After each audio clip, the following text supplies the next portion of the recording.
Après 139 jours, le couvre-feu est levé sur l'ensemble du Québec. Ça marque le début du déconfinement dans la province. Quelles seront nos nouvelles permissions au cours des prochains jours?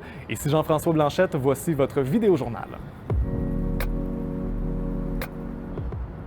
Le couvre-feu avait été imposé par François Legault le 9 janvier dernier pour une période de 4 semaines et il en aura duré presque 20, même si son efficacité scientifique n'a jamais été prouvée hors de tout doute. La mesure était assortie d'amendes de 1 550 $ pour les récalcitrants. Il y en a quelques 21 000 constats d'infraction qui ont été distribués pour des revenus approchant les 31 millions de dollars. Côté effet positif, on a remarqué une baisse de 35 % du nombre d'accidents sur les routes pendant la période couverte par le couvre-feu. Ça va avoir un impact pour les automobilistes puisque les réclamations d'assurance ont été moins nombreuses. Notre prochain renouvellement de permis de conduire va coûter seulement 23 $ en 2022.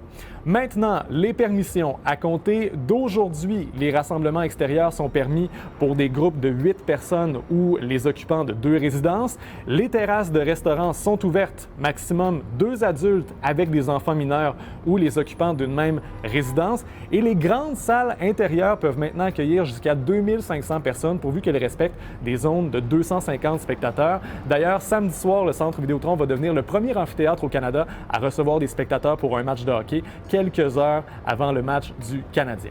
Maintenant, les permissions. Vous savez que Chaudière-Appalaches et Capitale-Nationale vont basculer en zone orange à compter de lundi. Il y aura 4 exceptions. Les MRC de Robert-Cliche, Beauce-Sartigan, Montmagny et Lillet. Celles-là vont devoir attendre une semaine de plus. Le palier orange, ce que ça veut dire, c'est que les salles à manger des restaurants vont pouvoir rouvrir. On respecte les mêmes règles que pour les terrasses. Les gyms peuvent également rouvrir. Les élèves de 3e, 4e et 5e secondaire peuvent retourner en classe à temps plein. Et on va pouvoir manger du popcorn au cinéma. C'est donc la fin du Popcorn Gate.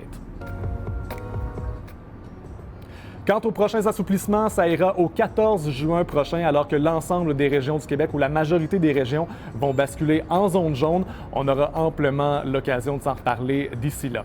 Si vous souhaitez d'autres nouvelles, plus de réactions à ce déconfinement, rendez-vous sur l'application Info de Radio-Canada.